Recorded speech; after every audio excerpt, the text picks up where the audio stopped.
Every nation on Earth is a borrower.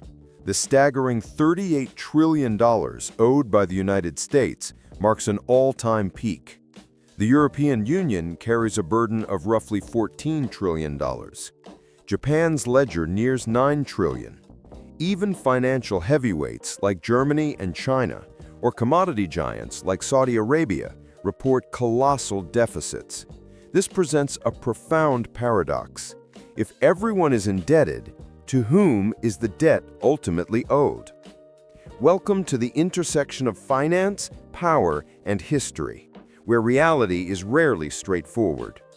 Debt is not merely a fiscal burden. It is the fundamental structural architecture of our contemporary world. The history of every conflict, every recession, and every economic boom is built upon this unseen framework of liabilities.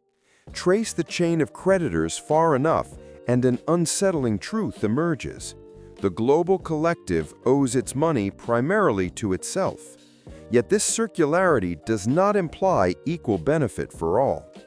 To comprehend how humanity reached a state of over $315 trillion in total debt, a figure nearly triple the entire global economy, we must journey back to its inception. The birth of sovereign debt predates the digital age, originating not in a financial district, but on the battlefield. In 1694, a war-weary England, financially depleted by its conflict with France, sought a radical solution. The Crown approached merchants, offering a perpetual stream of interest payments secured by future tax revenue in exchange for immediate capital. The resulting institution, the Bank of England, was a historical milestone. It granted the state the capacity to spend money it had not yet acquired.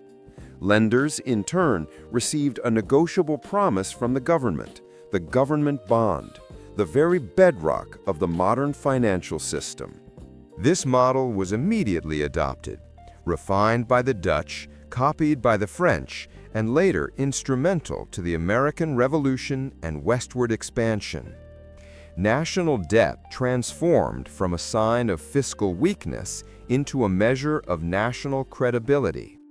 The capacity to borrow became synonymous with the capacity to govern. Empires once extracted wealth through conquest. Now they extract interest through bond issuance. The modern economy became a global balance sheet. 3 centuries later, sovereign debt is the world's most ubiquitous product. The U.S. owes $38 trillion. Global borrowing swells by $1 trillion every 100 days. Every nation is a debtor. Every bank is a lender. Every citizen, through taxes, pensions, and savings, plays a dual role as both debtor and creditor. So where does the rope truly end? Start with the United States, whose debt is intrinsically global. Approximately half of the $38 trillion is publicly held, owed to private and foreign investors. Of this public debt, 2/3 is held by domestic entities, American banks, mutual funds, insurers, pension systems, and the Federal Reserve. The remaining 1/3, about $9 trillion, is foreign held. Japan leads the list with roughly $1 trillion, followed by China at about $800 billion, then a mix of European nations. The popular notion that America is primarily indebted to China accounts for just over 2% of the total. America's principal creditor is itself. The U.S. Treasury issues bonds. American funds buy them.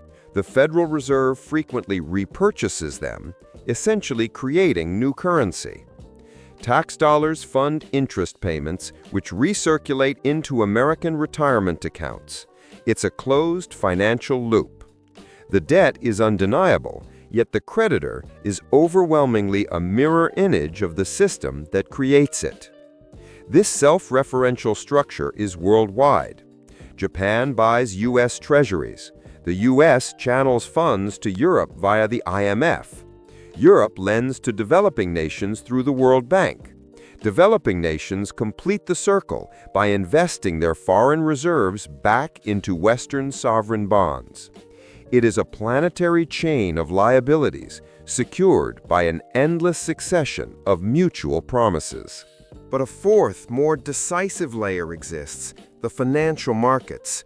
Behind government debt lurks a constellation of hedge funds, central banks, sovereign wealth funds, and pension managers. They are the true gatekeepers of credit. They determine which nations enjoy cheap borrowing and which face punitive rates. A loss of confidence in these markets can trigger currency crises, topple governments, and force immediate economic restructuring. While democracy dictates governance, markets dictate economic survival. The central bank is the high priest of this system. Central banks don't just manage debt, they engineer it. When the Federal Reserve or the ECB purchases government bonds, new money is instantaneously created. Every unit of currency in circulation represents a corresponding unit of debt elsewhere. The notion of debt-free money is an illusion. For decades, this intricate loop has been sustained purely by confidence. As long as investors believe governments will meet interest payments, even if the principal is never fully retired, the mechanism endures. When confidence fractures, the consequences are swift. The Greek debt crisis of 2010 brought austerity, tax hikes, and spending cuts, forced by the IMF and ECB. Repeated defaults have plagued Argentina. Sri Lanka's recent collapse stemmed from its inability to secure foreign currency for loan servicing. When the music stops, the creditors, the IMF, the rating agencies, the anonymous bondholders emerge into stark visibility. Yet, after every collapse, the logic restarts. New loans replace the old. Debts are perpetually restructured. This is because 21st century sovereign debt is not designed for repayment. It is designed for refinancing. Governments today have no realistic intention of eliminating their debt. This is not a conspiracy. It is foundational policy. Unlike household loans, governments treat debt as a perpetual subscription, issuing new bonds to service existing ones, a process economists call rolling over. Interest is the true product, the rent paid for continuous stability. The global economy now depends on this rent. The U.S. will not pay off $38 trillion. It will refinance it indefinitely.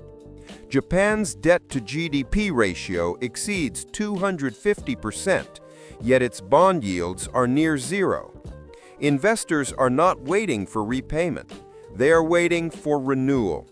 Why? Because government debt is the world's safest form of collateral. A U.S. Treasury is not seen as a liability, but as a pristine asset, the foundation upon which global finance rests. The system relies on governments never paying off their debt. An attempt by Washington to clear the entire debt would remove the world's most trusted asset, dramatically shrink the dollar supply, and trigger a catastrophic deflationary spiral. Paying off the debt would destroy the economic machinery it helps to power. Therefore, governments do the opposite. They rhythmically issue more. The debt becomes the steady pulse of global capitalism. When politicians advocate for paying down the national debt, they are selling an economic fiction.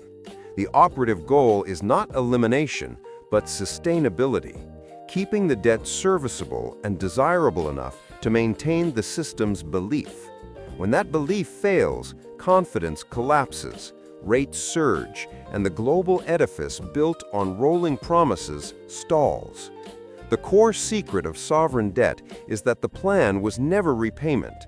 The plan is to keep the world believing in the promise of interest.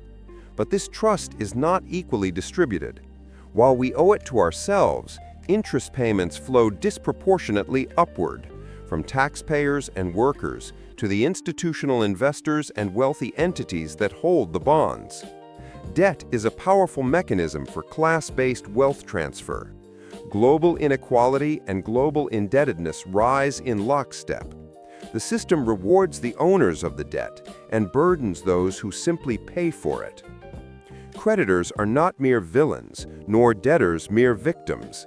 They are the dual components of a single engine. The ultimate crisis arrives when the engine runs out of fuel, when new borrowing can no longer cover prior commitments. At that moment, the identity of the creditor stops being abstract. There is no singular entity to blame. It is not just China, or just Wall Street, or just the IMF. It is all of them, and us. The modern financial system has monetized debt itself. Governments issue it, banks multiply it, investors trade it, and citizens depend upon it. The line between borrower and lender has become hopelessly blurred. Debt once signified bondage. Today, it is the fundamental balancing force. But if that balance ever tips, if confidence shatters, the illusion will vanish, and we will remember that debt is, at its heart, a promise that cannot be perpetually kept. I hope this slightly different phrasing maintains the depth and complexity of the original. Would you like me to focus on a specific country's debt situation, e.g. Japan or the US, and explain the current implications of its debt rollover strategy?